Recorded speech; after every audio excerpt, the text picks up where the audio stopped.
So we definitely can't finish our music talk without talking to one of the man. This guy is a legend. And his voice is legendary. He done had numerous club shakers, to which are still played to this day. Legendary records and mute. Yeah, listen, I'm not even gonna talk more. Fatman Scoop. Welcome. Salute to you for rocking with us and talking with us today. Well, you know, I thank you guys for not even the acknowledgement, just the fact that it means that much to you. And, you know, when I got into this, it wasn't even for me to be Fatman Scoop. I was already successful as a radio personality on Hot 97. This was only to put my brother through college. And he went on to, of course, run Maybach Music, and now he's the head of Black Music at Arista Records. So, you know, my brother Young Sav has done well for himself, and this was only to put him through college. That's it. Only to put him through Hampton. That was it. That's dope. And God put the hand of Jesus and the Holy Ghost, whoever you want to put it. He said, oh, this is why you did it? Bang, hits.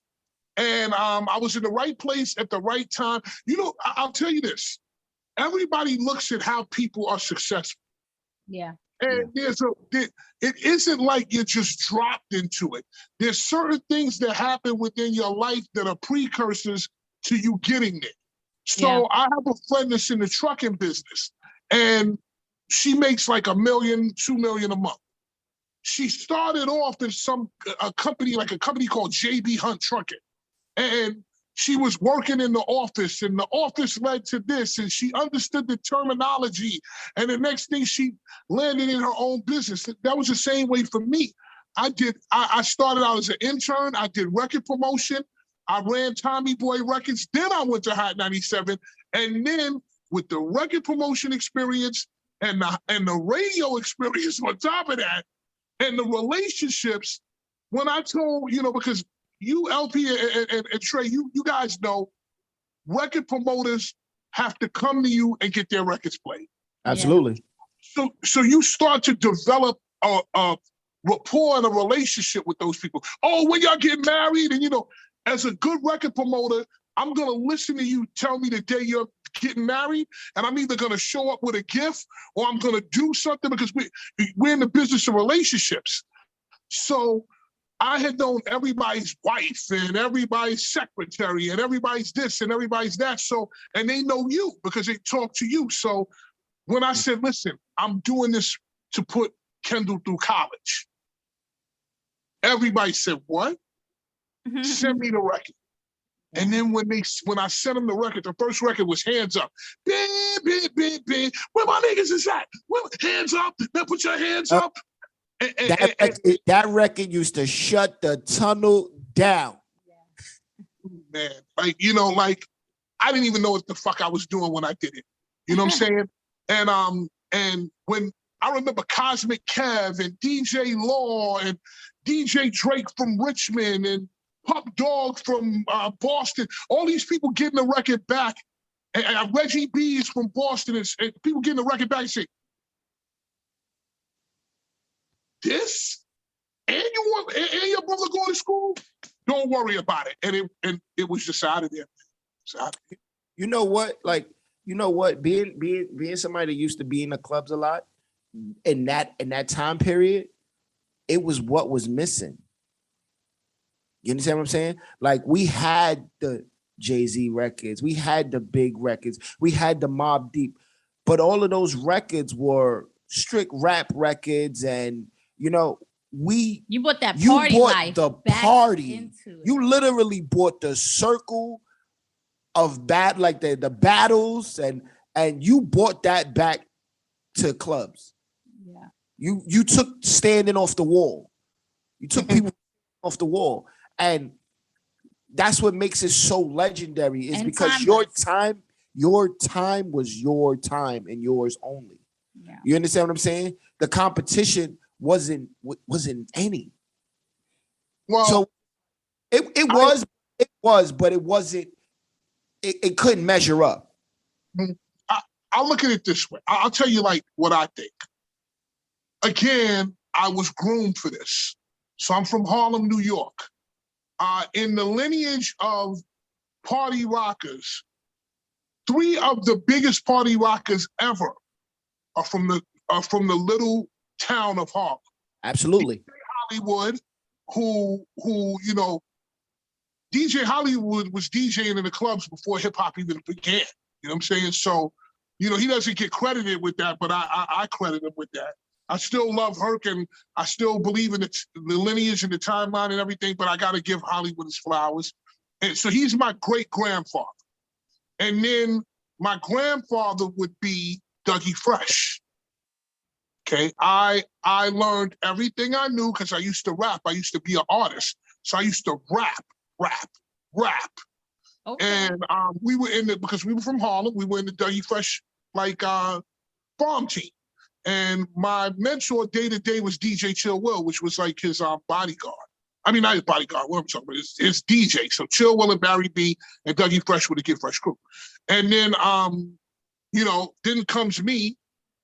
No, after Dougie Fresh, the one person outside of that circle was DJ Cool. So in this business, DJ Cool would be my father. Yeah. And then here I am, the son, and then there are going to be people later on that are going to be the offspring of me. You know, I don't know when that's going to happen or whatever. But to say what you said, I have my own lane, but I didn't start out with my own lane. So the first thing I did when I went to go do this record was I heard, "Is New York in the house right now?" And Flex was playing it. At that time, I used to be the late night show. So I would come on after Funkmaster Flex from midnight to 5. Uh-huh. And I came in and I said, "Yo, Flex, what is that record, bro?" He said, "Oh, that record's fire." He said, "Well," I said, "Who the fuck is DJ Wiz and DJ Scissorhands?" He said, "Well, you know, that's DJ Riz." And I knew Riz from being a record promoter. Again, right place, right time. And I called Riz up and I was like, "Yo, Riz, I need you," because the first record that I tried to make, like Let Me Clear My Throat, was literally the worst record in the world. It was. I wish that I had that so that I could let people hear how bad it was, because I wouldn't. You know, I'm not gonna. Being a human being, you have highs and lows. So I don't care about people seeing all my. You can't show people your highs without showing them your lows. Absolutely. That's a bunch of bullshit. So if somebody had that recording, I would love to have it. So it was terrible. And I had to start from the beginning. I got with the Crooklyn Clan. And that's how I made my lane of those kind of records. Yeah. So between me being a party rocker from growing up in that system, Mike and Dave, and they were legendary promoters in Harlem that used to bring everybody, and practicing and being on stage and learning from Dougie and Chill Will. When I put that all together, it came together.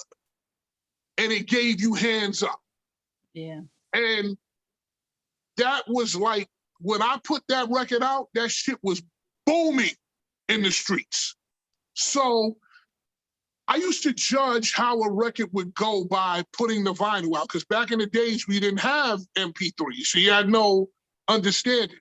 So I put a case of the vinyl in the air booth, because y'all both been in Hot 97, so you know in the air booth, you just put it in the middle of the table, and it was gone the next morning. I mean, by the time I came back, it was gone.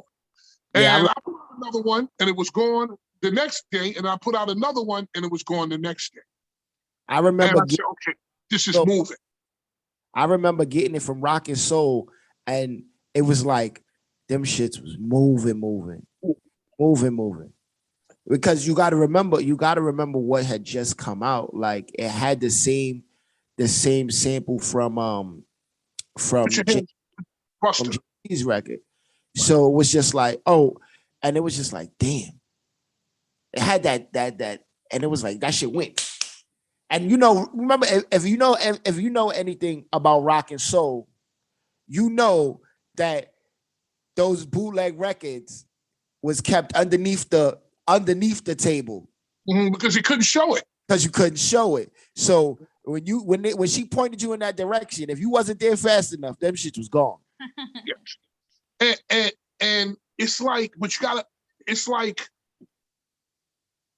I worked at Tommy Boy, and I ran the rap promotion department for 2 years. So I understood the promotion part of it. Some of my friends, Frank Toro, Tyrone Clark, Scott Johnson, they worked in retail. So their job would be where my job was going to Hot 97, their job was going to Rock and Soul. Yeah. And I'll never forget it because by that time we were all out of Tommy Boy. But I remember Frank and a couple other people coming to me because they were still in the retail business. God damn, your record is blowing out of the fucking stores. I said, blowing out the shit, it's that, like that? He's like, yo, man, your shit is flying out of here. But you got to remember, it's because I was on the radio. But okay, that's one territory. That's New York, New Jersey, and Connecticut. All right, cool, right? But I was the record promoter too. So I knew Philly, I knew DC, Baltimore, Phoenix, Arizona, Tim Westwood in England. Anybody that was a connect to hip hop, I knew them because I used to work my records to them.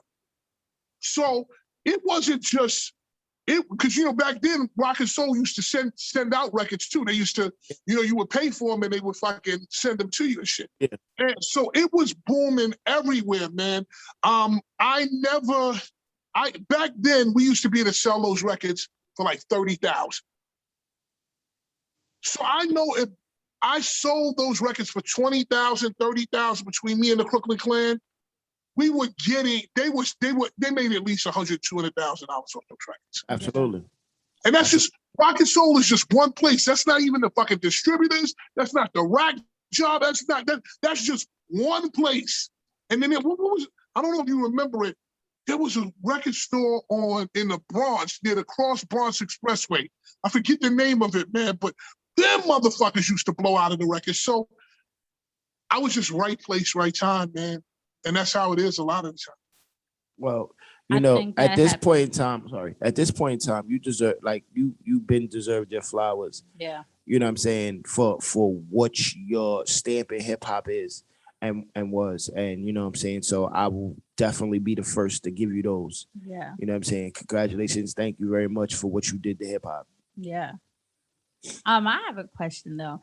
So would you say that Hands Up record was what pivoted you, or your highest accolade, you would say, looking back at your career, or would you say there was other records that kind of... Oh, well, I mean, the biggest record I ever had, bar none, is Be Faithful.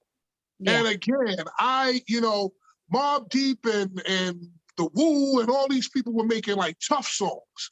Yeah. But I always understood from Doug that where it was really at was with the women. So the women, say what you want, the women control the club.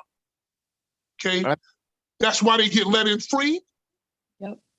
If you don't get women on the floor, you don't have nothing. Because dudes are not going on no floor. It's just not happening. Okay? If you get the women, you got everything. So I understood to make female-driven records. I made Hands Up, and then I made Where You At? Oh my wow, motherfuckers, where you at? Where you at? Oh my wow, motherfuckers, where you at? Tear the club up. And when I was screaming tear the club up, it was getting played. But that, at that time we were still with DMX with the take your shirt off culture in the club and, thug shit, and it was destroying clubs. Motherfuckers start fighting. So I went to the Crooklyn Clan and I said, yo, bro, we have to get back on women's shit. Yeah. And I went to them with boom doom doom psh psh boom boom boom from Love Like This, like from Faith, because we used to play the record on the radio. It was on rotation at Hot 97. And I was like, yo, man, listen. We have to make records for women. Now, during this time, the Crooklyn Clan, my creative process with the Crooklyn Clan would consist of fights. Not physical hand fights, but motherfuckers yelling at the top of their lungs like, fuck that, you don't know what the fuck you doing. I DJ in the club, fuck you, motherfucker, I'm on the radio. Like we used to get at it, but when that happened and we would go back and forth, we would make fucking amazing records. So I forget what the argument was on love on. I remember in the beginning, Sis didn't want to make the record, I believe. He wanted to continue going the hard route. And we had arguments about that shit, like, yo, bro, we have to do this. Turns out that it was the smartest idea ever. Yeah. And again, you never know what your hit record is. Because people say, oh, well, what is your biggest record? You don't know until you drop the mic for life. Right. But I think as of today, my biggest record would be Faithful. So we go in there, we're arguing, we finally argue it out to do this record. And all I did was I used to be, we used to host we used to host the clubs at Hot 97 Tonight at Club Hollywood with fucking Hot 97 and shit. Live broadcast. Who was Anthony Mangini at Club Hollywood and shit like that in New Rochelle, wherever we would do this shit. These were usually $300 performances. So you would be in the club for 2 hours for $300, right? Okay, whatever. That was the 90s and it was what it was. I would, because I was a club rocker. I knew what to say on the mic, but I never yelled. It was like, yo, what's up, y'all? Hot 97, Fatman Scoop. We're in the club. It never got to a yell. Club Hollywood, it was that kind of shit. But what I did was I would take all the routines that I would do in the club, and the best ones I decided to put on that record. Yeah. So I would go in the club, so you got a $100 bill, get your hands up. You got a $50, but it's this way. You got a $100 bill, get your hands up. You got a $50 bill, get your hands up. And when I got with the Crooklyn Clan, the first day that I met both of them, because I knew Riz, I met them in Canarsie, Brooklyn. And Riz and DJ Scissorhands said to me, well, can you yell something? So before I was used to hands up, then put your hands up, y'all hands in. And then he said, can you yell something? And I was like, what? He said, yell hands up. And I was like, yell? He said, yes. Hands up. And when I said hands up, I'll never forget it. That man, DJ Scissorhands must have jumped like an NBA player. That motherfucker jumped like at least 3 feet in the air. He looked at Riz, he said, oh my God, we got our own fucking sampling machine. We got our own fucking sampler. Because those Riz and Sis were the best at that ASR 10 that I've ever seen anybody be. Yeah. If there's anybody in the world that I trust to do a party record for me, there's no, and I've done records with 1 million people, but there's nobody I trust more than Riz and Sis to do a record. So they went off. They went off and did they shit. I put the vocals in.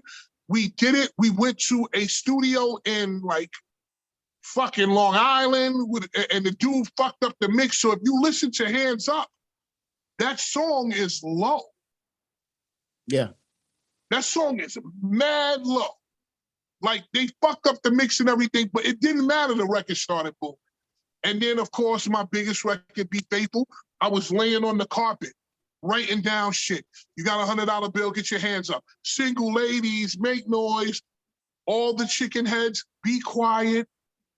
This was just shit I said in the club. What's your zodiac sign? And then I took the Jay-Z, can I get a whoop whoop? Because that record was hot then. I threw that shit in there.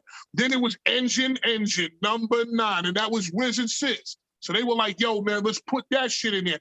At that point, I was like, we're doing the kitchen sink at this shit. Absolutely. Absolutely. Right? So I said, so when they did that, remember, I used to work for Tommy Boy. So Naughty by Nature were my artists, but they were also my friends as well. Shit, I gotta call KG. Fuck. I threw in the hey, ho, and I looked at it and I was like, yo, man, there's so much shit on this record. Like every single thing was the right thing.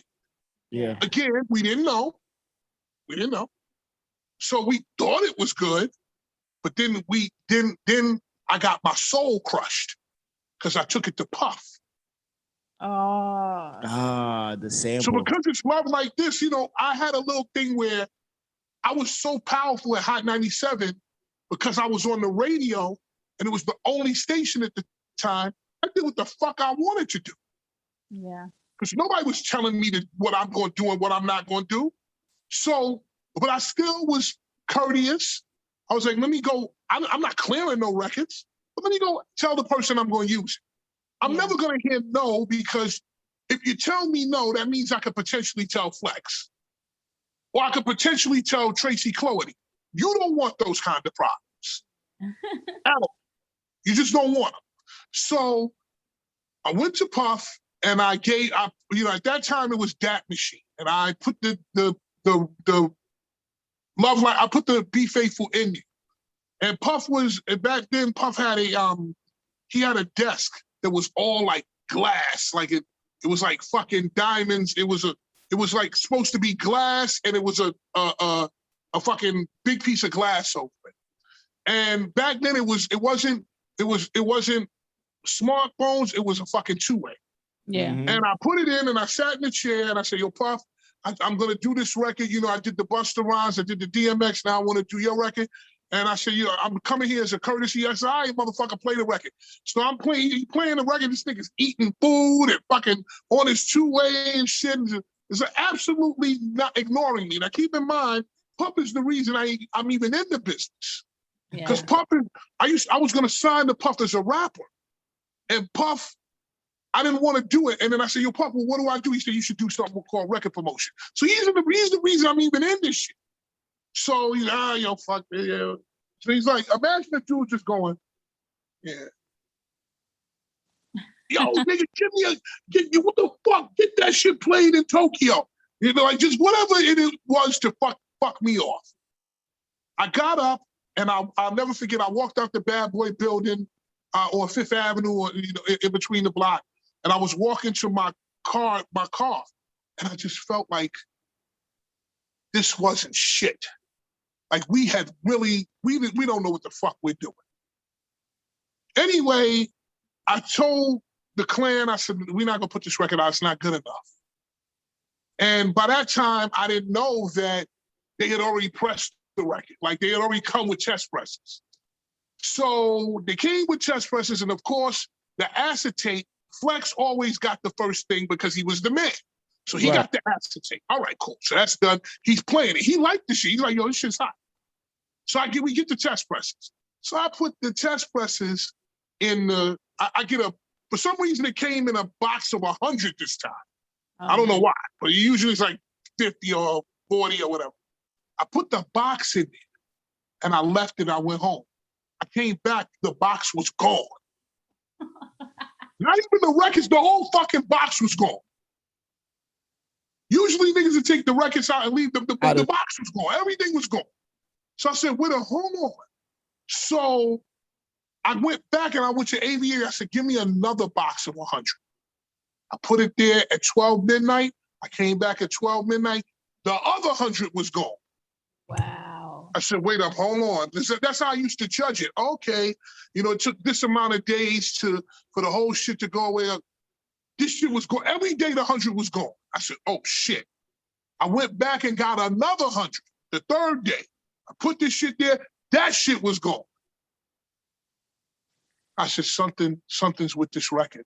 Yeah. And one time I remember Jazzy Joyce playing the record. She was like, yo, this new Fatman Scoop, this shit is hot. Maybe about 6 or 7 weeks after that, I happened to be, because I worked overnights. So if you've ever been in Hot 97, people, they have the phone. So there's 10 lines at the station. Then there's two lines. One line is what's called the warm line. The warm line is where artists call. So if Usher calls, if Roddy Ricch calls, they get that number. Then there's the hotline. The general manager, the program director, the music director, the regional director, the VP, and the owner of the company have this line. So there's maybe like 7 people. So you know if that line rings, you gotta pick it up. you're in the middle of some shit. So that line rings, and I'm like, oh God, what the fuck did I say? Am I gonna get fired? I pick up the phone because I thought it was Tracy Clothing. So I was like, Trace, what's going on? And it was Puff. So Puff is in the club. You can hear the club. You can hear the club, and whoever's in the club is going, bass drop, do-dum-dum-dum, oh, bass drop, boom-dum-dum-dum, bass drop. Like, whoever's doing it is going in on the record, and you hear the crowd yelling, the crowd, ah. You hear like the motherfuckers going crazy. And he said, yo, it's Puff. I said, who's this? He said, it's Puff, nigga. And I said, okay, what? He said, yo, this shit is, that record you let me hear, that shit is on fire, nigga. And I said, but you acted like it wasn't shit. He said, fuck that shit. The shit's hot. And he hung up the phone. And that's when I knew the record was out of here. I knew the record was out of here. Yo, but I'm telling you, that record is timeless, man. I play it on the regular. Yeah. It's just, there's not a party that I don't play it, actually. You can't. Like, you cannot. So my question is, all right, with all the records right now that's going on, some similar, like it's like a lot of birthday records going on now. Like, can we get a Fatman Scoop birthday? Yeah, that's coming. That's coming. That's coming. Like we the like timeless I one. like the one time like we need that timeless one. That Fatman Scoop that's going shut it all down. Every birthday. I like the Will Trax record and all these records, and I do. I wasn't being as active as I really needed to be. So I missed a lot of that because I was just life and, going to Tokyo and Dubai and not having time to really come back and be active as I probably need to be.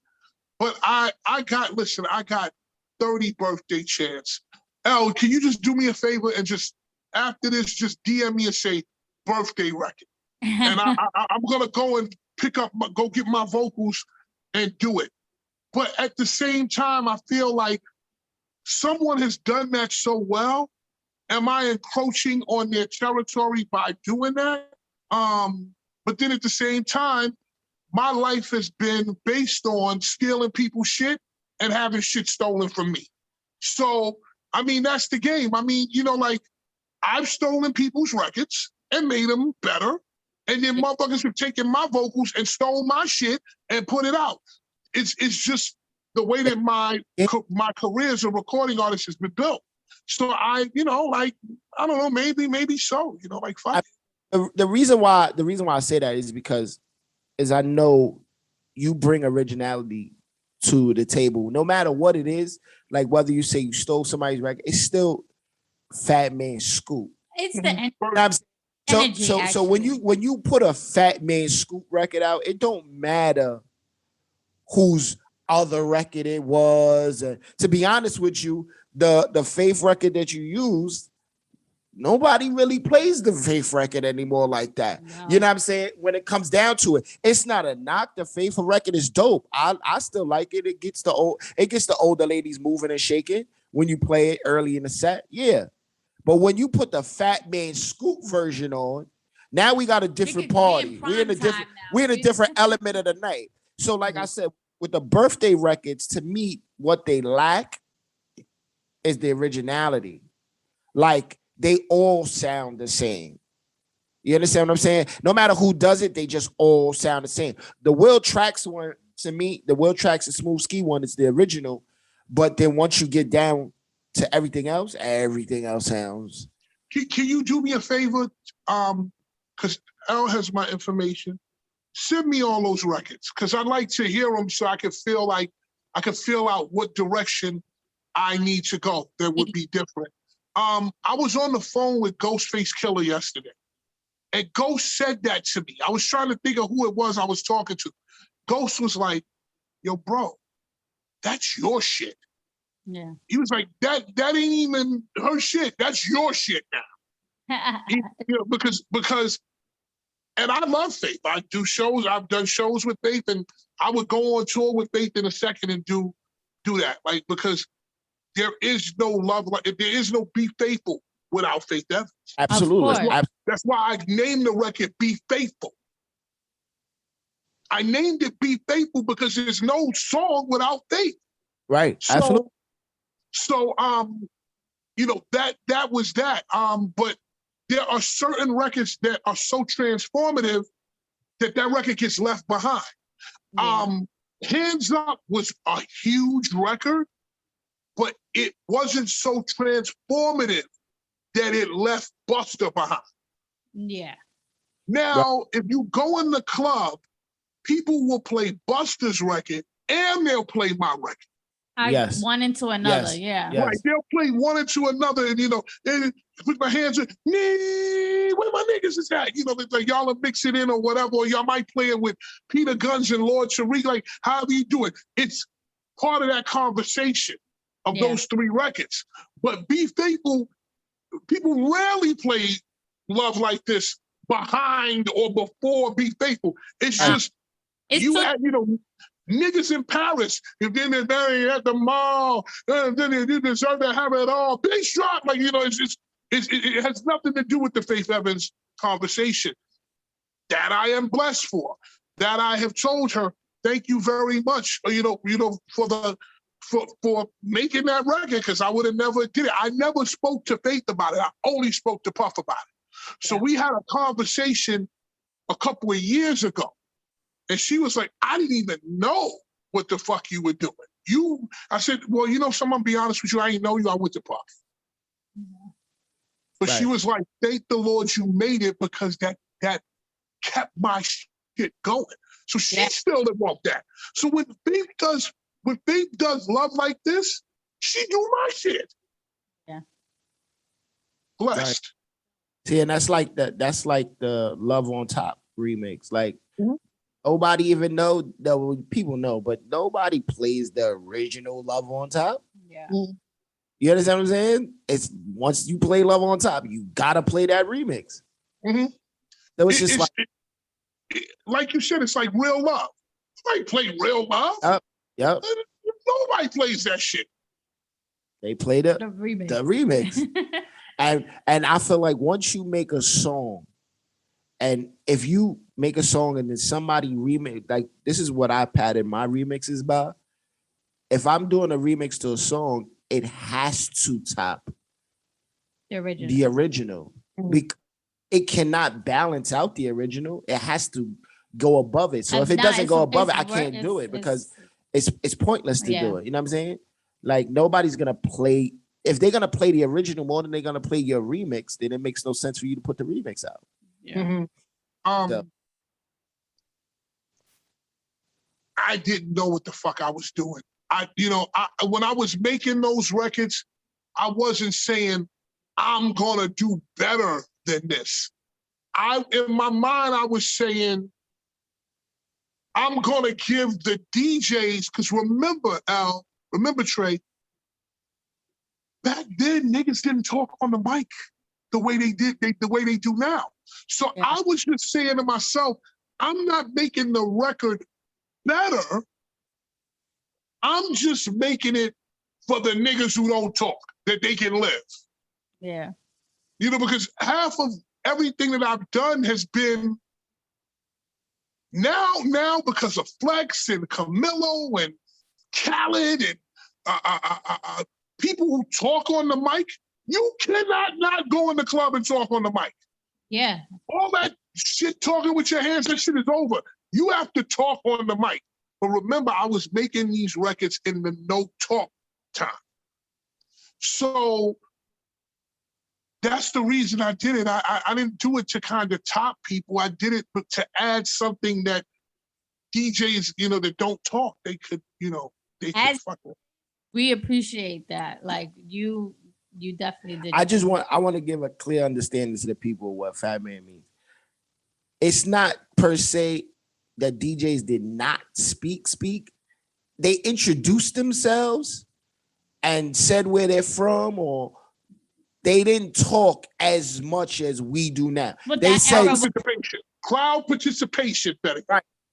Right. But that era was about your skill more than your mic skill. Absolutely. So it was just different. Absolutely. That's why, to me personally, I love everything that came with that era. Yeah. You understand what I'm saying? Like, because it was talent. It was everybody was talent over politics. Me, yeah, it was always talent over politics. Everything was talent over politics. Now you got a bunch of DJs that talk and drop records and play samples. I mean, and sound effects. So that's the era we in now. The sound effects and the talking. Sound effect talk. And sometimes, you know, being a DJ, it's just like, it's annoying to hear. I want to hear the music. I was in a club the other day, like not too long ago, and I literally, I'm not gonna say the DJ's name, but I literally heard this DJ stop the music and talk for a good 3 minutes. No. That first of all, that's no good, because talking on the mic that long is equivalent to dead air on the radio. That's exactly what. So that's number one. Me, I'm a talker. You got to understand, you guys are accomplished DJs. Like, I've seen what y'all do. Y'all get on and get it in. You got to remember, I am, and I'll admit, I am what you call a MC? What's it called? A smasher, not a smasher. So I smash records together. So let's go. Boom, or so you know, get up, you know, whatever my voice is the transition. Yes. So I can say apples and cherries and then play bit. So I'm a person who smash records together. I can blend, but that's not my thing. I'm just starting to move over to the Serato. I have a software called Qit that one of my best friends, DJ Mr. Vince, created it. And my partner, DJ Q, those are my guys. So I would just go in the club and just hit buttons like an instant replay. But that's my shit. Everybody has a different style of DJ. I can get away with shit that average people the regular DJ cannot get away with. So I use my strength. Because my strength is energy in it. It's like. But let me clarify this for you, Scoop. Like, smashing records is not necessarily a bad thing. It depends on how it's done. Because I've listened to mainstream DJs smash records, but they click. You understand what I'm saying? It's not a bad thing if you talk and you use your voice as a transition. And there is a transition. But my problem with the DJs now is when you give me dead air. Yeah. Sound effects, dead air, thinking you're more important than the fucking music. They really not there for you. And you're 100% right. You gotta remember, I'm only 3 years into DJ. So when you guys are accomplished, I'm only 3 years in, and let me explain why. I would go to the club because I'm a mic guy. So I would go to the club and host the club, right? But the nigga DJing is garbage. So I'm like, yo, when I come in, I'm like, yo, listen, we gotta hit impact right now. I want you to play your fucking hottest record. Once I finish talking, I say, let's go, hit your hottest record, right? So I would go in the club, and I don't know if you know about X-Mix. Do you know what X-Mix is? Yeah. Where it's like a fucking 30-bar intro before you get to the fucking... So I would be like, let's go! And you take it like a minute to get to bit, and I said to myself one day, I said, if I'm going to die, because here's the thing, when a DJ is there and they fuck up, they never look at LP or Trey Nice. They say Fatman Scoop was whack. Fatman Scoop was garbage. So I said to myself, if I'm going to die, I'm going to die my way with my motherfucking shoes on. So I went and I got with Scam. I got with Scam Artist, which is Sujit. Yeah. And I really wasn't ready at that time. I was trying to be a DJ, but I would go to the club and I would act like the equipment's fucked up and I would get back in my comfort zone, which was the mic. And I eventually realized this is when it all clicked for me. Yeah. DJing is like a live performance. I'm good at live performance. DJ is like a performance. It's like you got to tell a story. You got ups and downs. And once I got that and I put all the hits together, I said I can arrange these 100, 200 records any way I want. Because remember, I'm not you guys. You guys are real fucking DJs. No, listen, I'm going to be honest with you. You're real fucking DJs. Okay, you DJ 2 hours, you DJ 3 hours. Sometimes y'all DJ a whole fucking night. I'm a guy who walks in the club, I perform for 30 minutes, I may DJ for 45 and I'm out the fucking door because I need the impact to be long. Yeah. The longer I sit around, the more I say, oh, that nigga's just here. So I want to give you guys your flowers because you really do this. Thank you. There's a difference between a celebrity DJ and a motherfucker who really do this. Yeah. You guys do this. So I got to give you guys your flowers on that. Thank you. I appreciate it. Let's talk about like now. I know I saw a recent post that you said due to, being down from COVID, you have a long list of people you actually owe records to. Mm-hmm. So can you, I'm happy that you're in better health, one. Yeah, that's definitely a good thing. And two, what is on this list that you could kind of just give, just tell us, I got shit, Arrested Development, Ghostface Killer, fucking,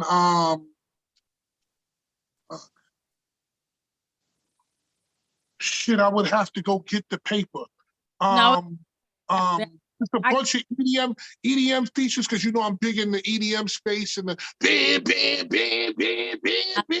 I'm big in that shit. Hold on. Father MC, I did a record for him. A couple of new artists. Shit. So I got, and then all the TikToks. Yeah. Yeah. So I'm starting to get a little bit in the TikTok. And listen, I'll be honest with you. I know I'm 50. I come from the era that all this social media shit is snitching. Yeah. I don't want niggas to know what my house look like. I don't want niggas to know what my car look like.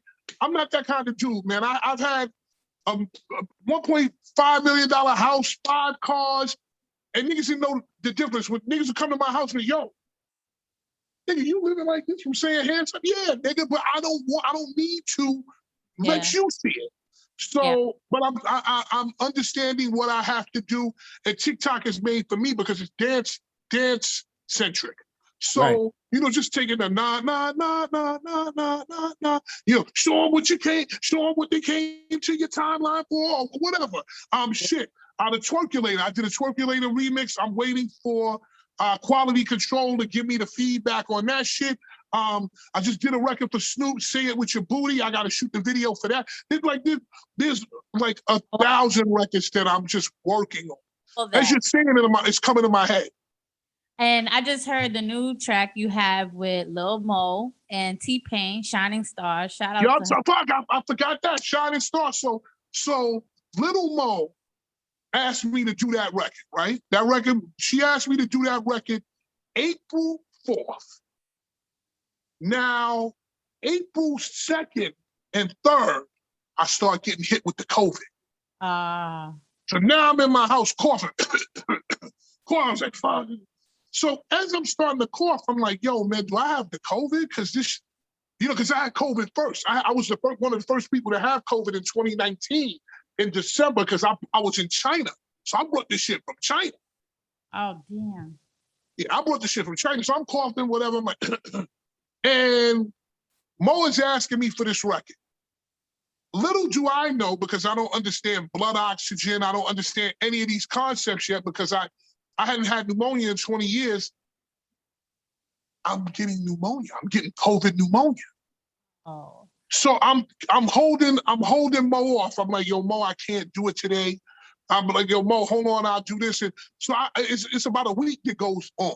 And I'm telling Mo, yo, I can't do it. She's getting annoyed because she's like, yo, what the fuck, nigga? Like, you know, like, bro, I did your record. Like, you can't do my record? Little did I know that I had the COVID pneumonia. Now, I'm a Dr. Sebi, fruits and vegetables guy, but about 85% of my diet is like that. But it got to the point where I couldn't even fight that off. Because I had been slipping and eating dumb shit. I wasn't on the regimen the way I was supposed to. I called Mo and I said, yo, Mo, listen, I cannot do this. I'm going to the hospital. And she said, what? I said, Mo, I'm dead ass. I'm going to the fucking hospital. I spent 6 days in the hospital. So I'm telling Mo, like, yo, Mo, I'm in the hospital, boom, boom, boom, boom, boom. And she didn't, I don't know if she believed it or not, but the day that I got out the hospital, I shot a video right in front of the hospital, Chilton Center, and I thanked all the nurses. And she was like, oh shit, you were really that fucked up? I was like, yeah.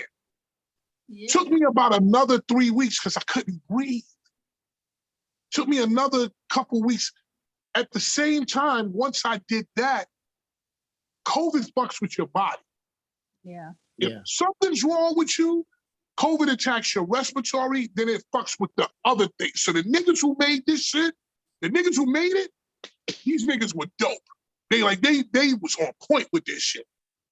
I had an ulcer in my toe that became a toe infection where it infected the bone of my toe. So they were like, yo, listen, Scoop, we gotta take your toe. Your toe's gotta go, homie. Again, I got on, so I'm telling Mo, my toe's fucked up now.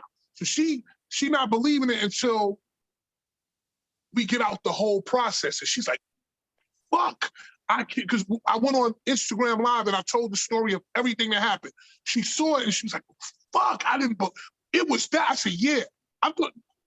There were many points during my hospitalization that I thought I was gonna die, straight up. But anyway, the toe infection got fucked up. I went to the Dr. Sebi shit, and as of yesterday, the ulcer healed up, everything, no toe infection, no bone infection. I live on the Dr. Sebi shit. So I mean, y'all can believe whatever y'all want about alkalinity and all that. You don't have to be completely alkaline, but you need some of that shit in your life. But anyway, I went through a lot to get to do that Mo record. So when I got healthy enough where I could breathe, because I went to do the record, but as I was trying to do the ad-libs, I still couldn't breathe. So I was like, let's go. Like, I had to stop. So, because I really wasn't well yet. Finally got to the point that I did it. So when I hear that record is emotional for me because it's also the time it was done and the milestone. Yeah. And I'm just here to tell you, and this is just on another note, you guys could believe whatever you want. You could believe it's fake. You could believe it's an agenda, which I personally believe there is an agenda behind COVID and lockdown and controlling motherfuckers and all that. But I'm here to tell you from somebody who's had it 3 times. It's real. 3 fucking times. So I had the original COVID. I had a COVID that it didn't knock me down. I didn't, just maybe slowed me down a little bit. And then I had the big boy. This shit ain't nothing to fuck with. I wouldn't wish this shit on Bin Laden. You know what I'm saying? Maybe Hitler, but not Bin Laden. Like, I wouldn't wish this shit on my worst enemy. It is real, but the bottom line with COVID is this. I'm from New York. I'm from Harlem, okay? I'm a warrior. I got out the hospital. I was a little skittish for the first 10 or 12 days. Shit, until last week, I would cry I would cry for no reason, thinking about my kids. I was bugging, bro. Like, when you almost lose your life, you evaluate everything. Everything. Yeah. Everything. Oh man, And bigger appreciation for it. Because you Yes. making this record alone, you feel emotional because it's Absolutely. like, look, I'm at a point where I'm back to work finally. Listen, Al, listen. I went to, so when I realized that I had to go into the hospital, I walked into the hospital. And when I hit the emergency room door, I collapsed. Oh my Because God. here's the thing, when your blood oxygen is how everything functions in your body off your blood oxygen. Yeah. When your blood oxygen is below 90, it's a wrap for you. Yeah. I couldn't put a pair of shoes on. How I got dressed that day to go is still beyond me. I was in the shower and I was taking a shower. I lost my breath in the shower and I couldn't breathe for like 30 seconds. I said, okay, that's it. Yeah. Oh, I'm sorry.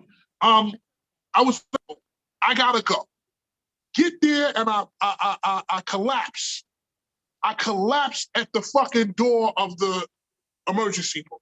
They bring me in, they like, yo, do you have COVID? Do you have signs of COVID? I said, yeah, maybe so. So they do all this shit, whatever.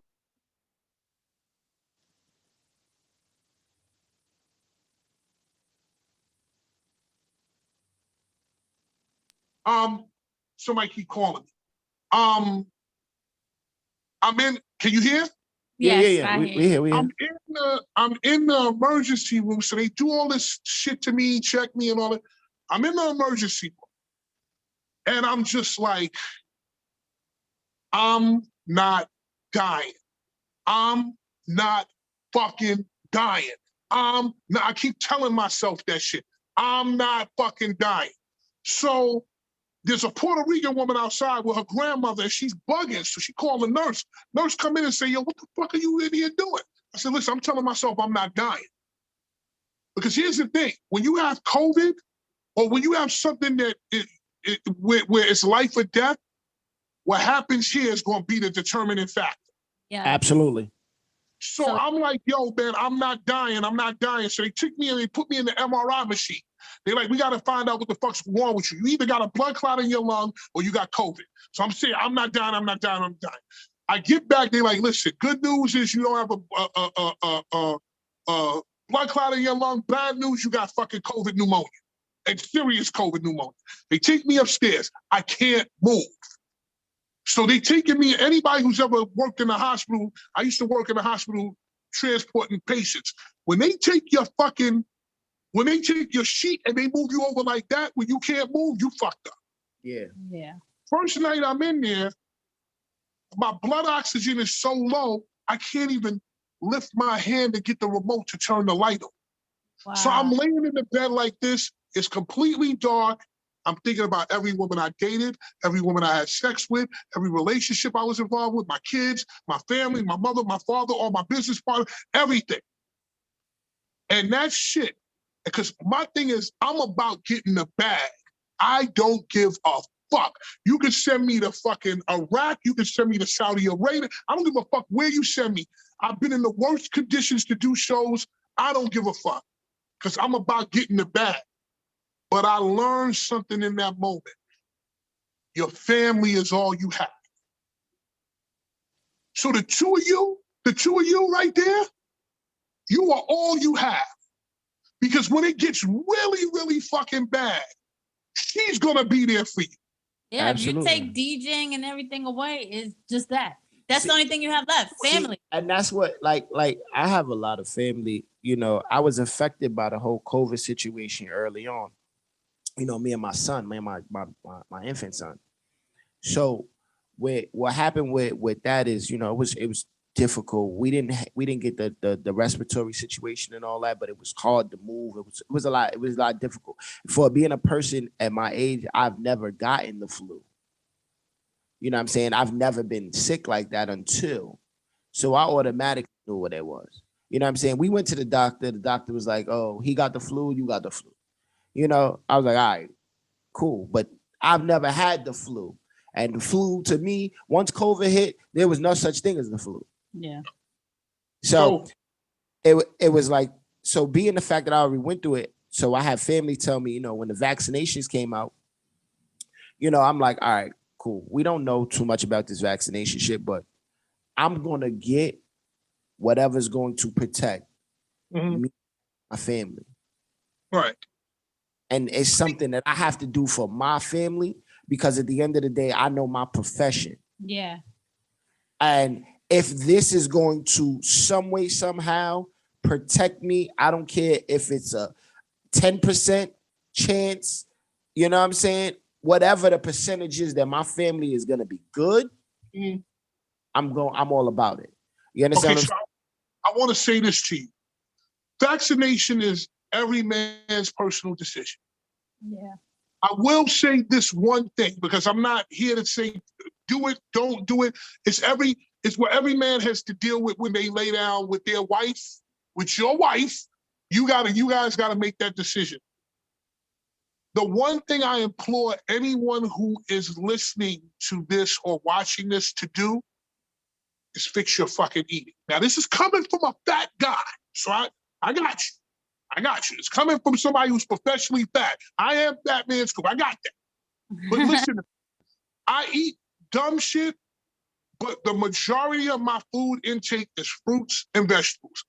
I could take you downstairs. I have 2 juices. I juice every day. I take sea moss. I do all that. The minute that I fucking said, I'm going to get loosey-goosey, what happened? I got hit with the COVID. But, yeah. Everything is about your health. Listen, I know Maya, the singer Maya. We were, at the beginning of the COVID, we were overseas in England. So the last day that they let people gather for concerts was the last show in England that we had. They talk about coronavirus and its infection and immune system. And Maya, everybody's scared to fucking death. Maya just sitting there like, this is the fucking state fair. Like, because Maya eats the best she's a complete vegan. She eats the best of anybody I know. She's the most disciplined. She wasn't even worried about that shit. My man, Alkaline Dre, another dude, Alkaline, not even worried about that shit. I came home and I got focused. I was in the dining room, like 3 days before the last time we could all do concerts. And I had like 2 chocolate chip cookies. And Maya's like a fucking school teacher, man. When she sees you eating the wrong shit, she just give you that look, Trey, like.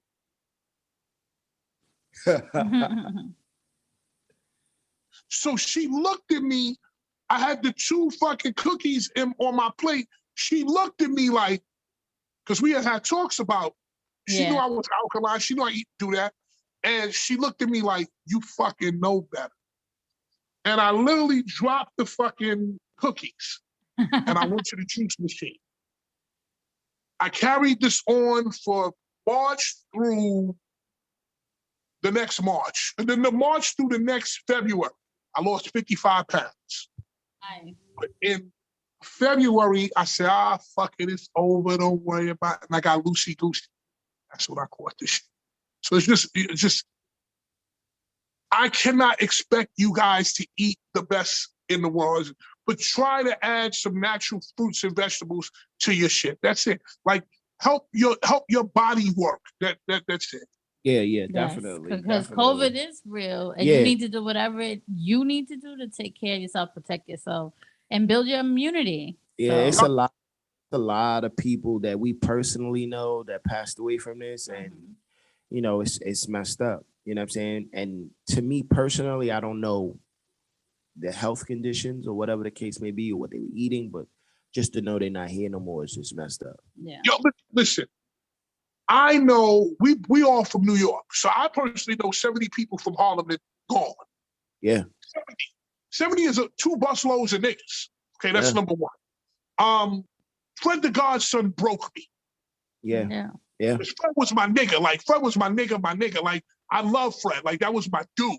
He wrote records for me. He wrote raps for me. Like, I loved him. That broke me. So we all know what the real COVID can do to you. As far as me, when the doctor came to me, you know, because when you're in the hospital, they take your blood like 3 times a day. Yeah. Now, I'm afraid of needles. So I had to face my fear. That's the one thing. Like, Scoop, I had to face my fear. Yo, Scoop, you a real Harlem nigga. Cause I hate needles to this day. Yo, you know, but listen, so I was scared to death. You know, I'm scared to death of needles. But the one thing that I came out of that experience with is I'm no longer afraid of them. Yeah. You have to say to yourself, it's a pinch. Like, just say, yo, this is a pinch, man.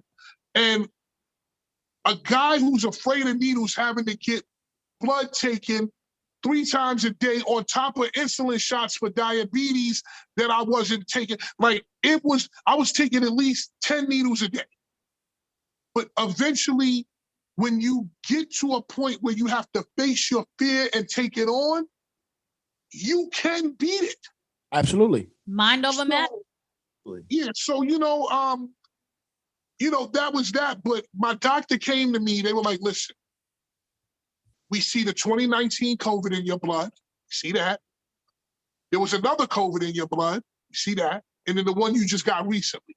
Wow. So the guy said to me, he said, yo, you got more COVID in your body than the vaccine. You have more antibodies in the fucking vaccine. Yeah. So he's like, yo, man, just chill for a year, whatever. He said, like, you got more antibodies than we could give you. So I just look at it like, it's every man's decision about what they're gonna do. It's one of them things, it's becoming one of them things like, who do you vote for? Did you vote for Trump or Biden? Absolutely. It's every man's personal decision what they feel is right for their family. But again, as far as the COVID, man, please, this shit is not no game. It's not nothing to fuck. Yeah. Absolutely. Well, again, we're super happy that you're doing way better than before, and even happy that you're here to even talk about it. Absolutely, so man. That's Absolutely. a blessing in itself. Well, I'm gonna tell you this before we get off that subject. So, because I want people to hear this. Yeah. I got the COVID when DMX, I was in the hospital when DMX died. Oh, wow. So they want, so that's one. So, no. Right when DMX died, the day or two that I was going into the hospital, and somebody put on my fucking comment wall, because I said I was sick. They said, well, death comes in threes. And I was like, oh, but that was a blessing because it put in my mind, I'm not dying. I thought it was disrespectful at the time. Yeah. I kept saying, I'm not going to be part of these 3. Fuck that. I got shit to live for. Right after that, when I was in the hospital, Black Rob was sitting there with a fucking hospital gown going, I said, oh shit, this nigga died, right? So now I'm in the hospital. I'm supposed to go to they're asking me to go to the funeral, but I'm in the hospital with the COVID. Then when I get out, Shang-Chi dies. What if I would have fucking not listened to that? I might have been the nigga right along with them. I'm not dying. I'm not dying. Period. And continue to and chant they continue that. to chant that. And like I said, it's mind over matter. And your mind is the strongest tool you have. And that can conquer everything. Because people don't realize your brain, your mind makes your body move. Mm-hmm. It makes your body function. So if your it brain, sets the tone if your brain body. sit there and say, yo, you got to take a shit, it's not just stomach. It's not just stomach. You might feel a little bubbly and stuff. It's your mind telling you, boy, it's time to take a shit. You understand what I'm saying? And if people ever known, if they ever seen anybody get shot in the head, I've seen it close and personal. They get shot in the head and their body still moves. when your body still moves, it's looking for ways to function because the mainframe of that computer is now dead. You understand what I'm saying? It's like if you watch a robot and get its head taken off, it's still moving, but it's moving not knowing what to do with itself. Yeah. Everything is moving. You know what I'm saying? The mind is a powerful tool, and it can get you out of a lot of situations. Well, you from Harlem? Absolutely. Where? 123rd and Broadway.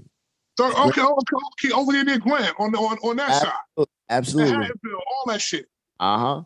I love it for you. I love it for you. I love this for you. I love this. Harlem niggas different kind of nigga. Yeah. Harlem niggas different kind of nigga. Flashy, but very loyal. But very loyal, very quiet. Sometimes. Right. Depending on what kind of Harlem nigga you run into, but it's still some of those basic things.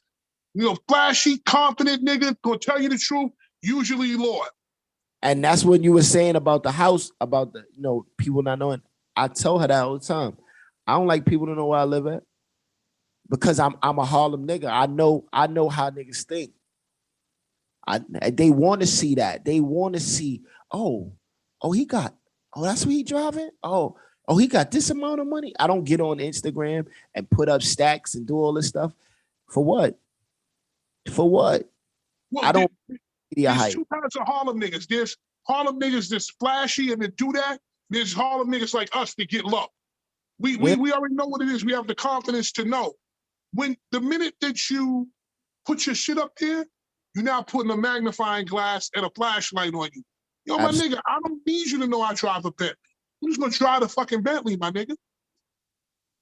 Very true. Very true. Yeah. So part of him and her talk, we have a part relationship talk. So we have a question for you.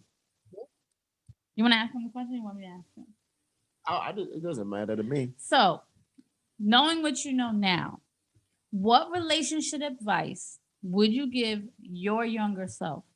Get a vasectomy. Don't get married.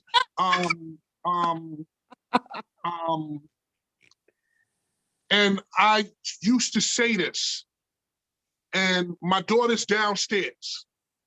And we used to really have serious arguments about this until when I got out the hospital, I was crying and I was being really emotional about it because I'm not an emotional person like that. Yeah. Don't have kids. And that's no slight to my daughter or my son because I love them. They are going to be the savior of my life in my elder years. Right. Yeah. But for what I do for a living, I was not able to be here for the things that I needed to be here for because I was in fucking Dubai getting a check. Like I said, when I fucking laid in that bed, I realized money is good. But if you said, yo, erase that money, could you be at her recital, at your daughter's recital? I would take the recital now. Absolutely. Absolutely. Kids, they don't need the presence, they need your actual presence. Presence. They need you to be dialed in. Kids are for people who fucking work 9 to 5. Yeah. And know they're gonna be home at 5:45. If you're in the music business, if you're in any business that is time intensive, you cannot have kids. Now, my goal is for my daughter to turn around and run my companies into the future. Mm-hmm. So that she doesn't have to depend on some nigga. Yeah. And that she can do what she wants to do, how she wants to live her life. But if I knew who I was gonna be at 22, vasectomy, no marriage. Because you can't, and trying to be at the top of this business, you cannot have those kind of things. It's hard to balance. Hard to balance. Very hard to balance. I mean, I'm lucky that I have my children and I made a success of myself, but it takes so much to get there. So much harder. So much harder. But I was lucky. I blew up quick. I was established quick. But imagine if I had to take 20 years to do it, it would have never happened. Because your kids, and I tell people all the time, I don't give a fuck. Your kids take precedence over everything. Your kids take precedence over the fucking woman you want to be in love with, the man you want to be in love with, anything. Your kids take precedence over everything. Yeah. Yep. My daughter and my son take precedence over any fucking thing that's going on. And when you're trying to get to the top, sometimes having that to deal with is really, really tough. Yep. Even when I give advice, I have 3 kids, right? So when people ask me advice about, kids, marriage and stuff, I even say, I think you should wait to have kids. And I say you should do everything that it is that you're trying to accomplish first and then kids. And it's crazy coming from somebody that has kids and they're doing it. I just, like you said, I feel like it makes it 10 times harder to accomplish something that someone else has no kids. It's easy for them to accomplish because you know what? They could be in the studio 24 hours straight. You cannot. No, number 2 is, if you want to be successful at this, drop your girlfriend, drop your boyfriend. Because you can't do this with somebody going, you ain't here, you ain't here. What about me? And that's a dude or a woman. You cannot do this. You have to be in that studio. Listen, there's been days I've spent a day in the studio.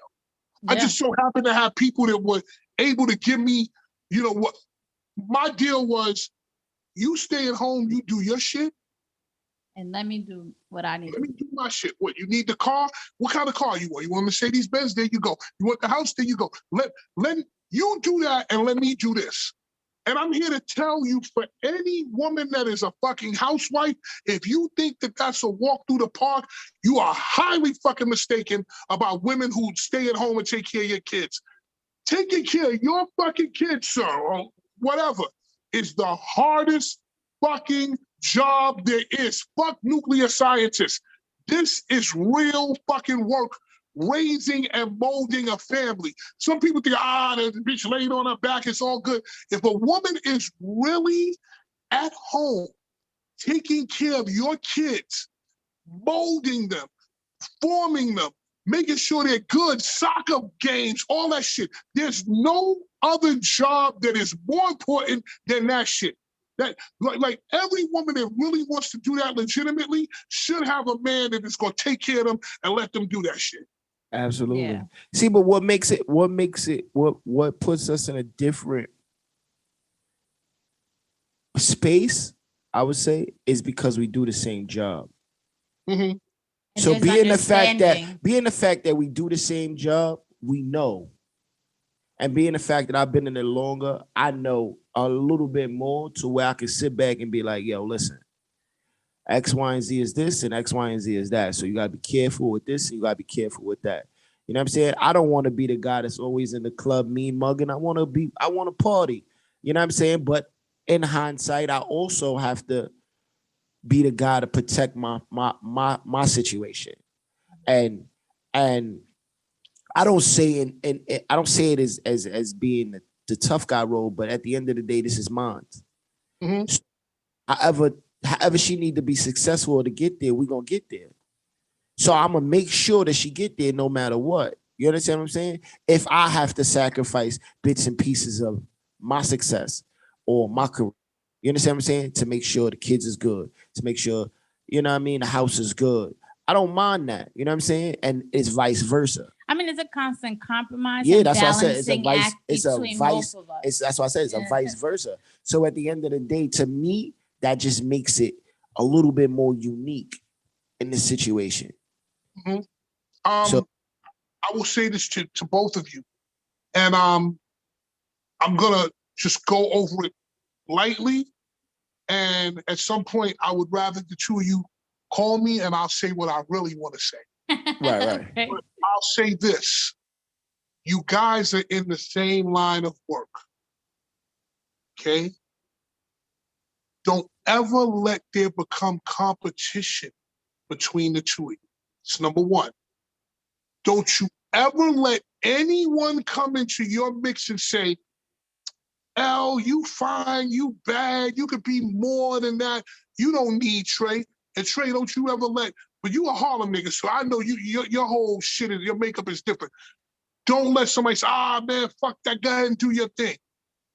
I had a TV show called Man and Wife. Go Google it. Yeah, I used to. What? What? Oh.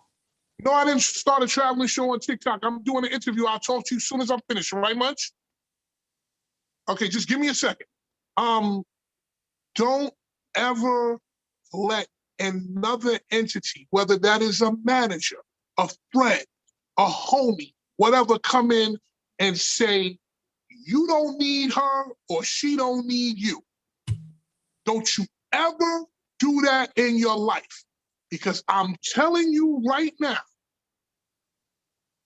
people will fuck your shit up and leave you for dead. Yeah, yeah. And let me tell you something. Once it gets there with the two of you, and business now goes into this, and some business decisions go into this, y'all not gonna be able to exist with each other. Period. So anytime that I encounter a man and wife team, I always tell them that. This is a package. If they want Trey, they gotta take L. If they want L, they gotta take Trey. And you move accordingly. Because at the end of the day, whatever a nigga do outside that door, when you guys are in that house by yourself, it's the two of y'all against the world. If it ever goes like this, you're not gonna be able to make it. You're not making it, period. You're so right. And you're in a business that is media. Niggas do this all day. Yep. I'm gonna leave you on this note. Why do reality marriages fail? Because it's always, they have the whole world in between their relationship. You got niggas saying, you don't need to fuck with her. You can do your own shit. No. You gotta be the person, so yo, fuck you. I don't want to hear that. Yeah. Because guess what? When those fucking laptops go down for forever, and when that Serato is something you look back at 10 years later and say, I remember when I did this, God willing, she gonna be right there with you. When you put down the shit and you don't want to do MP3 wax no more, and you just want to be somebody's fucking mother, and you put that laptop down, that motherfucker's gonna be there with you. Yeah. Don't ever let nothing come in the middle of that shit ever.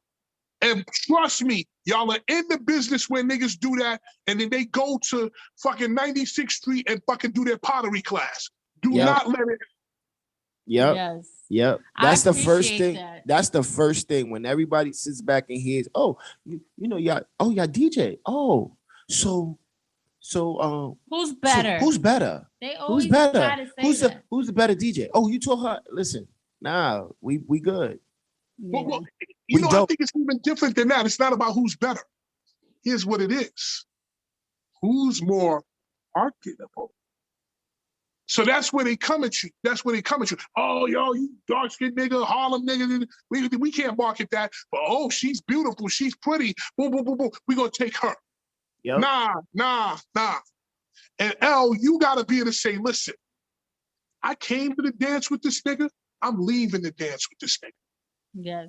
Because I'm going to tell you for sure, you could save your fucking marriage by just doing that.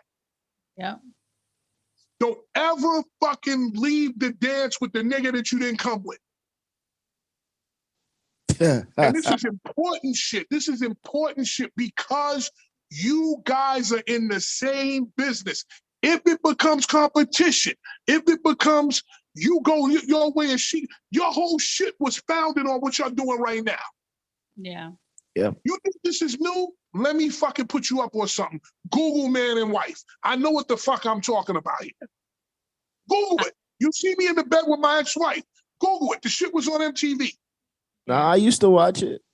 So I'm here to tell you, don't you ever let nobody, nothing come in the middle of that shit. Because when you're in the bed by yourself at night, fuck the DJ LP and fuck the Trey Nights, fuck all that shit. Yeah. When you guys are laying in that bed spooning, you are all you have. And this shit will end. So what happens then? Absolutely. Absolutely. Sorry for talking with so much passion. It's bringing shit out of me. Yo, Scoop, no funny shit. This is the best relationship advice ever. That was the realest, truest thing that I could ever hear. And not to say I didn't already understand it just because of my background and my pedigree. You know what I'm saying? Like that's how I move. You know what I'm saying? If I'm with you, then I'm with you. We gonna walk through this world together. We Harlem niggas, man. That's how it is. It's just the makeup of the loyalty. Like if a person sits back and says, "Yo, Trey, come, we're gonna fuck with you. We're not gonna fuck with wifey." No, I'm sorry, bro. That's not how this works. You know something? Without getting deep, that is a conversation that I will have with the two of you on the phone. Yeah. And I'll tell you some shit. That's the way it has to be. Yeah. Exactly. Because at the end of the day, let me explain something to you. And I don't even know this man like that, but I know the pedigree and I know where I'm from. And most Harlem niggas, it's so funny because when Joe Budden had the problem with Rory, right? Mm-hmm. Rory was saying certain shit. And I was like, this nigga's from Harlem. Absolutely. And then I found out that he's Big's brother. I said, this nigga from just the certain shit that Harlem niggas, and I'm not, this is just some shit with us. Certain things in a nigga, you'll know a nigga from Harlem what he say. We carry ourselves in a different way. Yeah. I'm here to tell you, I feel like that man will put his life on the line for you. Absolutely, 100%. Any man who cares about his woman intently will put his life on the line. When I was married to my ex-wife, I would literally step in front of a bullet for her. If it's a difference between me getting shot or you and the kids getting shot, I'm getting shot. I'm out of here. All the way. All the way. All the way. I see you. That's what a man does. These new niggas, they not men. These niggas are not providers. They not men. They not a man's man. Any nigga that just think it's okay to live off his wife. Nah, my nigga, like, I'm here to take care of you. Yeah. I'm the one who gonna go down. My thing is that, and I've had to tell many people this, being a man is tough. A lot of times people look at Kevin Samuels and what he's saying and fucking, women are not used to dealing with the shit that men are used to dealing with. We get told, nigga, you can't bring enough people to the venue. I'm not paying you that. Mm-hmm. We deal with the wars. Women don't get it like that. We deal with that shit every day. So when we come home, we're used to it. Whereas women don't get that kind of treatment where they like, yo, listen, you're not pretty enough. Fuck that. This ain't working. I'm not hiring you. Mm-hmm. You don't have your ass is flat. I'm not fucking with you like that. Are you kidding me? You can't bring nobody in here.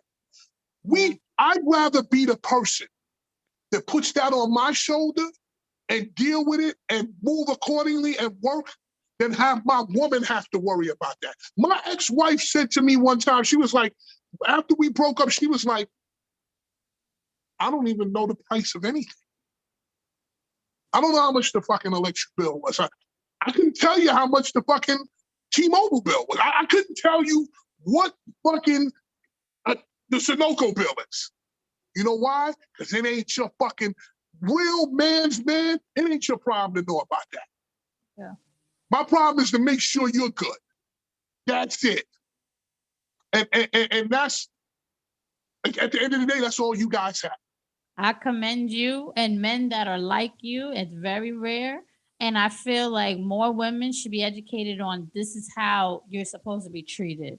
Because that's the problem is they don't know this. So that's why they settle for this and that, or the glitz and glamour, the flashy guy that really don't take care of you. He might spoil you, but not taking care of you. You know what's so funny? Rich niggas, usually because they're rich, they finagle a way out of even giving the woman. It's either you're rich and you trick off or whatever. And I personally don't believe if you're rich, it's not tricking. Yeah. Okay? tricking is, and I say this, it's either the rich niggas who just throw their money away, don't give a fuck, or it's the rich niggas who so rich, you know they rich and they never give you nothing. As far as being rich and tricking, T.I. made it simple. It's tricking. It's not tricking if you have it. Tricking is when you go to a restaurant and the bill is $600, and you looking at the bill like, God damn, the escargot was 72 fucking cents. Fuck. That's when you're tricking. Mm-hmm. If you look at the bill and it says $6.95, you don't even look at you. You don't even look at the man and take the shit. How much you want? When you don't look at a check and you just sign the check, that's not tricking. Oh. So that's number one. Number two is this.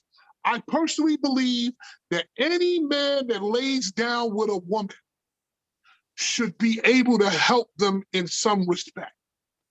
Doesn't mean you have to pay all their bills all the time, but if a woman needs help, if you lay down with them, you should be able to give them help when they need it. I'm not saying you got to pay the bill every month, but if your woman gets in a situation, or the woman you're fucking gets in a situation where her light bill is off, you should not come over there and fuck her in the dark and leave. You should be like, look, and I'm here to tell you because this happened to me. It happened to me. Like, there was a woman I was fucking with and she couldn't pay her light bill. I went over there and she was in the dark, right? I said, listen, I don't even need the pussy now. Here's $350, pay the bill. And I left. I was just like, I don't need to fuck tonight. This is a depressing night. Go in the morning, turn your fucking lights on. Go turn your lights on. Right. The most that a woman can give you is her body. LP, there's no deeper that you can get than to take your clothes off in front of that man. That's the most that you can bear your soul to the world.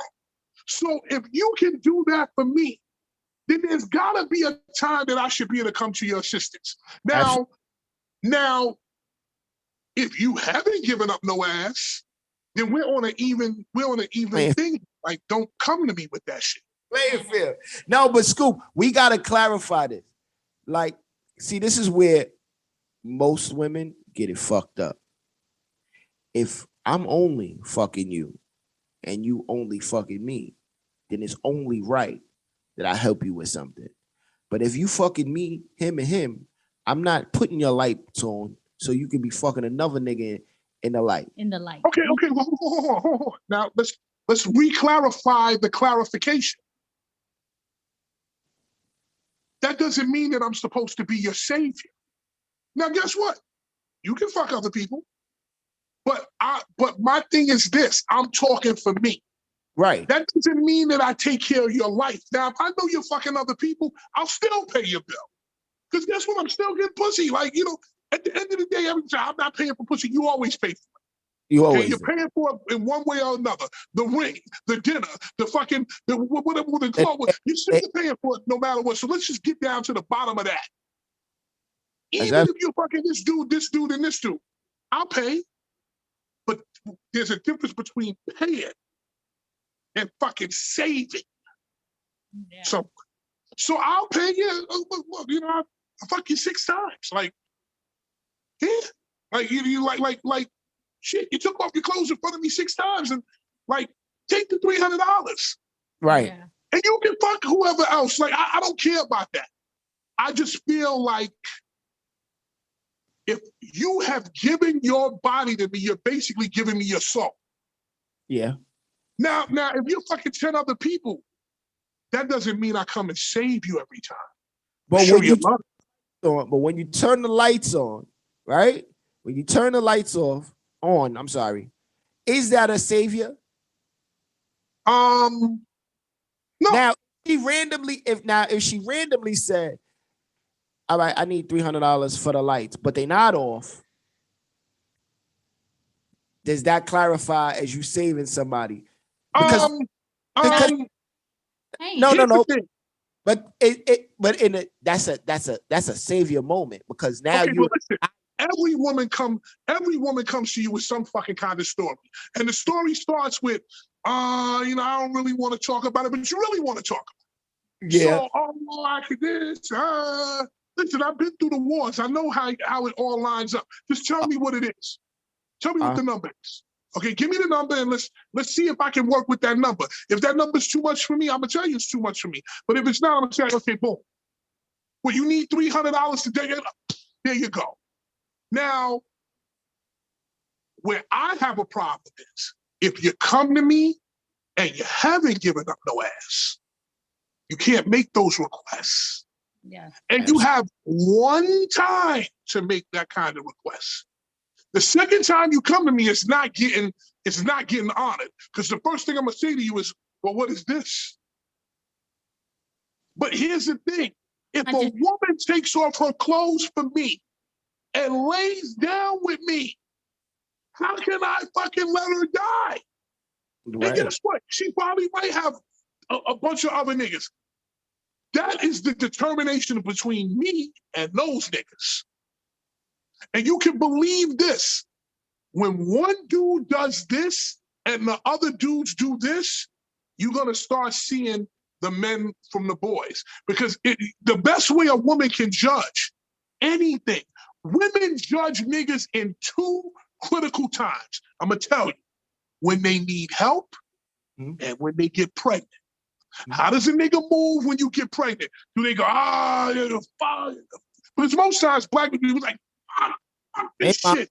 Who baby that is? Right, who baby that? I don't want no more responsibility. So a woman will see how you act then and they'll know. And a woman will also know how you get down when they need help. Period. Because I'm stuck right now. So is somebody gonna come to my aid or are they gonna just let me die? Listen, like I said, same chick. Nigga came to our house and fucked in the dark. Part of the game is that. But you know something? You let the nigga do it. So now when I come along and I just do the most simple of shit, you look at me and you're like, God damn, that motherfucker has some compass. He has some whatever. Women have wound up loving me for that shit because I just do what makes sense. Yeah. This is sensible shit. Right. You know, and final thing on this note, women are naturally expensive. Pick the woman that you can afford and stay in your motherfucking lane. Hey. Yes. Okay, you can't afford it, get the fuck out of the lane and let somebody who can afford it deal with it. Free. If you have gas money and you can handle gas bills, stay in that lane. If you have a woman that wants fucking Balmain and Gucci and all of that shit every couple of weeks, you can't handle that. Stay the fuck out your lane. Stay the fuck out the lane. Yeah. That's it. There's a woman who told me, listen, you know, we go on a date, I'm getting to know you, boom, boom, boom, boom, we're gonna go shopping, we're gonna go to the Louis store. I said, okay, that's cool, you know, good, you know. Listen, I done brought many a bag. I done brought many a fucking bag. So I was like, all right, cool, you know, I said, okay, in Jesus' name, all right, cool. Well, what we gonna drop in there? 10K. Leave me alone. Because here's the thing, I'm not dropping 10K on you and nothing happened. Yeah. And number two is, you're not using your fucking common sense. You want me to drop 10K on a bag when I could get you 10K to get this nail business? The fuck's wrong with you? Hello. That's the mentality now. That's the mentality. Bags over business. Listen, I put it to you like this. Any woman that I'm dealing with is an investment, period. So I have a couple of rules. Number one, I don't lay in the bed with any woman unless I've known her 90 days. I was on a TV show called Celebrity Big Brother. And in this show, I was in the house for 30 days with no internet, no phone, no newspaper, no nothing. People can play a role for a certain amount of time and then they can't keep it up. Like, eventually you become your true self. Yeah. You know, so that's number one. Number two is I interview my women. So I don't have a million women. I'm not saying that. I'm just saying any woman that I'm dealing with, I will interview her because she's applying for a position on my fucking team. Yeah. Number three is I talk first and I fuck later. Because if you don't know anything about this person, what the fuck? So you don't know nothing about them. So when they made this ill move or did this dumb shit, you don't know nothing because you was looking at their ass. Your ass, everybody got an ass, okay? What else are you bringing to the table? Yeah. My biggest shit in the whole world over your ass, over your titties, your face, everything, can I trust you? Can I trust you with my money? Can I trust you around people I fuck with? Can I trust you with my credit card? Can I trust you? Can I trust you where if I lay down in this bed, I'm not gonna wake up and I'm in an Instagram story like Trey Songz? That's real shit. Because I'm a private dude. I don't want that kind of shit in my life. Can I fucking trust you? I don't care what your ass looks like. I don't care what your face looks like. If I cannot trust you, I cannot fuck with you in no way whatsoever. Very true. And 9 times out of 10 nowadays with the women that move around like that, it's exactly that. It's no trust. Can't trust them. Can't trust them. Everybody's in the, like I said, everybody's in the media. Everybody's into this media shit. Oh, I'm gonna get 100,000 likes because I'm laid up with Fatman Scoop and he's sleeping in bed. Listen, you also people, if you're watching this, you need to reevaluate what a bad bitch is, actually. Yeah. For me, the baddest bitch is not who has the Louboutins on. The baddest bitch is who's going to help me, who's going to lead my family, who can I trust? And this is like relationship, marriage shit. If you just fucking with chicks, then you should just be able to trust them.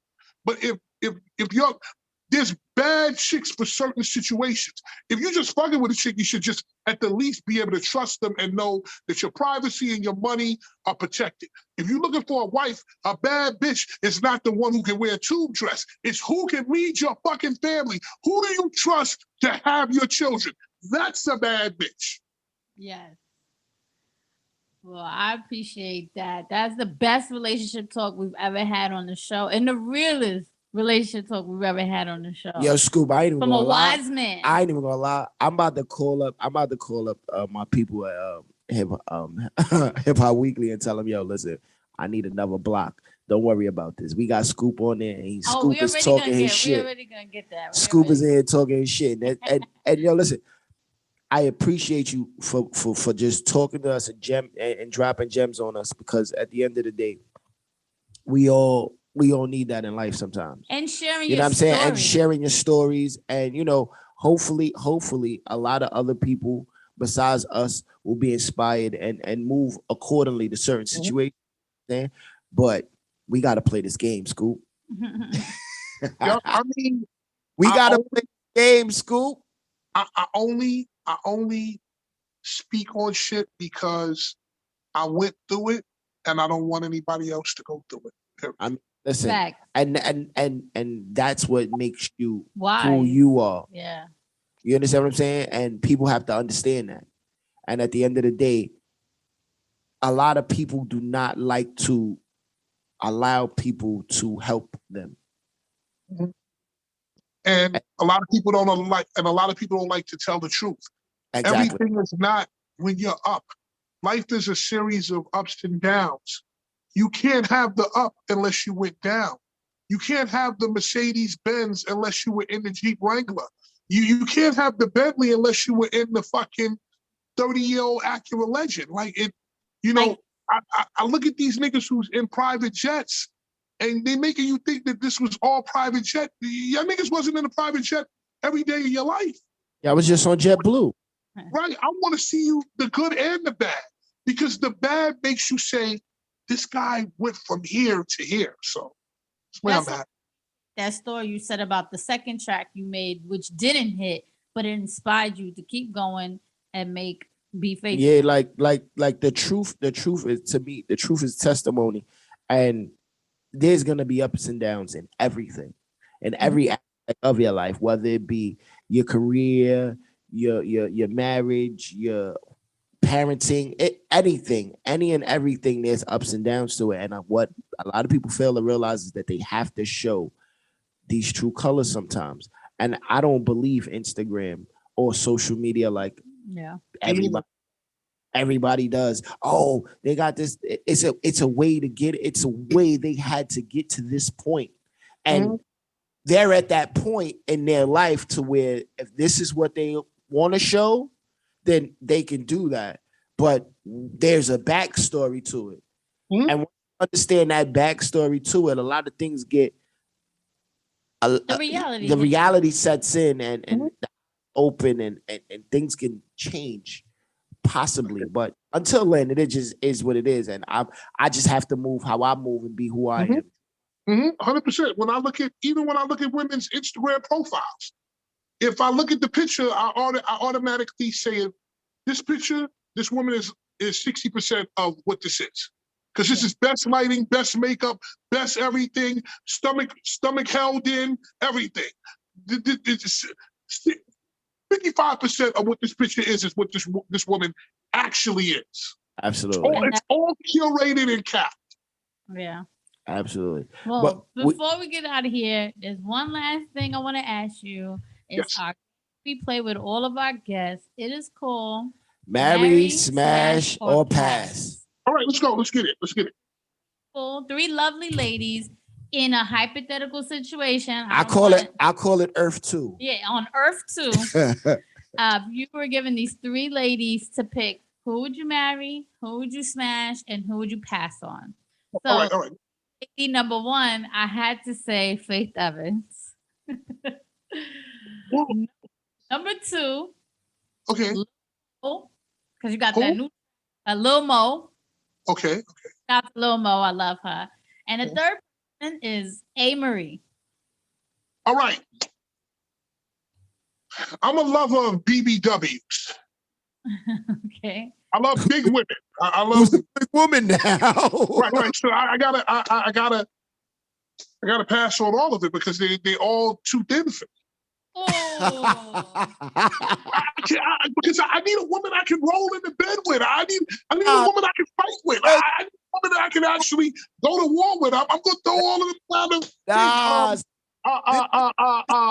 All three of those women are very marryable. Yes. And here's why. Because I know all three of them. I know.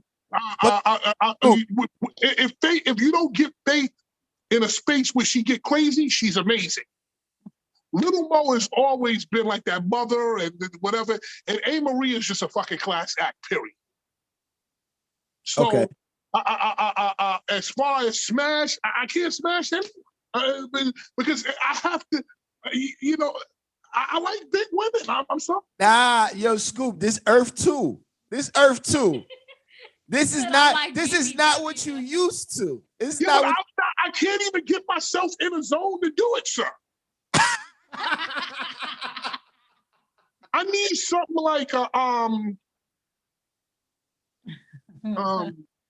who's plus size this really? All right, look, I'll give you this one. So let's do Lizzo, Jennifer Hudson.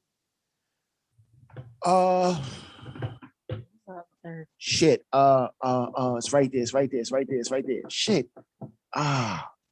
See, I'm gonna be honest with you. I love plus size models.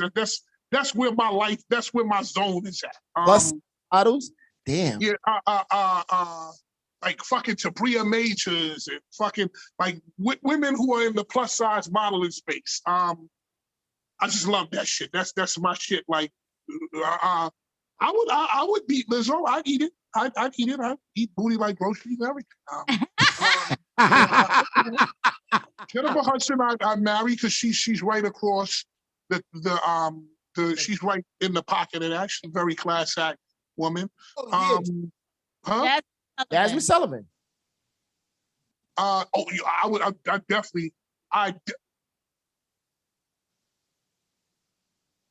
definitely do that. I saw Jasmine Sullivan one day. I saw her one day at the Roots picnic. I was like, God damn it, fuck that. Right? And I didn't know that it was her. So she walked by, I said, wait, hold on now. And like, cause she walked by, I was like, yeah, wait, hold on now. And she go, who the fuck is that? And somebody said Jasmine Sullivan. So when one of my people knew her, and when she came back, I was like, hey, how you doing? I never met you. We just talked. It was cool, but I was like, God damn. I'm putting that in the key word phrase. Yeah, I said, wait a minute, hold on now. Hold on now. Nah, it's the BBW for me. It's the BBW. BBW's for me, man. I like big legs, big hips. That's the shit I like.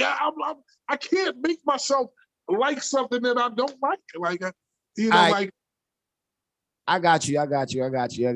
But can I at least be fucking comfortable on Earth too? Can I fucking? Yes. You got look, Scoop. You got Lizzo, Jasmine Sullivan, Jennifer Hudson. Yeah, I mean, pass. I know Mary is probably Jennifer Hudson because she just gives me that vibe, like Wifey. That fucking Mahalia Jackson. Like she give me that vibe, like she's cooking every night and that shit is fire. Lizzo, because Lizzo is a freak. Something I can look at it. Something there's something about that. We've seen her post before. Huh? I've seen her post before. She's a little freaky. Listen, but I'll eat it though. I'll eat it.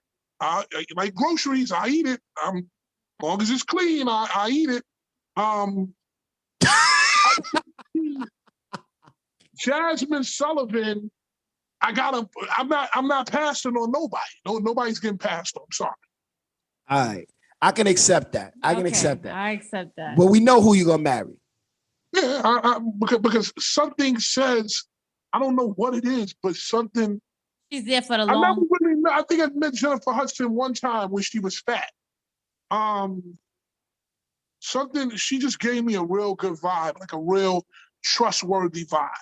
I mean, yeah, she just gives off that energy to where like she's loyal, like, I'm here. Yeah. Right. So now Lizzo, I know it's gonna be some shit. So I know with Lizzo that I better have a fucking Viagra IV. I know that. Because I know she's on some other, I could just tell her whole energy that she's talking about this shit, but she means it. Yeah. Okay, so I'm gonna get my Viagra IV and I'm gonna go on about my business. Mm-hmm. Jasmine Sullivan, like she's nice too. She's definitely nice too. Definitely. Well, thank you. You know, I was about to throw Jill Scott in the mix. Oh no! Hold on now. Now hold on now. Now that. Get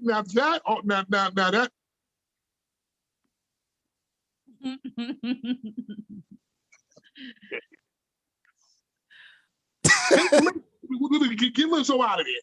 Give me Jill Scott. Give me that. Give me now. That's what I'm ready to work with. Give me that. So we'll take Jill Scott out of there. So it'll be. No, take Lizzo out of there. No, Lizzo. I'm sorry, Lizzo. Give me that. Give me that. So Jennifer Hudson, Jasmine Sullivan, Lizzo. I'm making feet. I'm doing everything. I don't care. I'm doing everything. Well, I hope that you got some tracks. You're gonna work with them very soon, so that maybe that might spark something. I don't know. I separate work from pleasure. Okay. But I'm gonna tell you, Jill Scott, I'm doing everything. I'm doing everything. I'm doing everything. Everything. Well, you heard it. I can hear the ad libs right now. It's gonna be real. Somebody's gonna be screaming. Somebody's yelling. My thing is, let me go get my Viagra IV and I'll be ready. Just because I know what she made the song about head, and I know which way this is going. So Scoop, I greatly appreciate it. This was such a good. I'm having the best day. You set my day off right. This Like- was a great. Every topic was something, and then I learned so much stuff I never even knew. I don't even think the people listening knew some of these stories also. So I appreciate those also. Yeah, definitely. Like, yo, you came through, and we definitely appreciate you for talking to us. And it was just a dope vibe. Like, this was like by far the best interview in what, Yeah. 3 seasons? Nah, since Two Lil se- Mo, since Lil Mo. Oh, well, yeah, Lil Mo second. Mo. Lil Mo second. Yeah, Lil that Mo was- You second. also have to remember that we're all radio people. Yeah. So radio people can naturally, it's what we do. Yes. Yeah. But before we go, just anything that you have coming out besides Shining Star, make sure y'all go to stream that right now with Lil Mo and T-Pain. Besides that, what else you got going on? I mean, so many things. Follow me on TikTok at Fatman Scoop. If you like to dance, if you plus size, if you thick and you want to shake your butt, if you're a dancer, if whatever you are, I got something for you on TikTok. I'm working on that now. Instagram at Fatman Scoop. That's pretty much it. Everything that I'm gonna do, you'll see there. Nice. Thank you again. We appreciate Scoop, you. definitely thank you, brother. I Stay appreciate you. forever. Man, please. You can't do nothing else but be Scoop. Yes. So do that to the best, and you've been doing it, brother. God bless. I will talk to you guys later. Be safe. All right, brother. God Thank bless. you.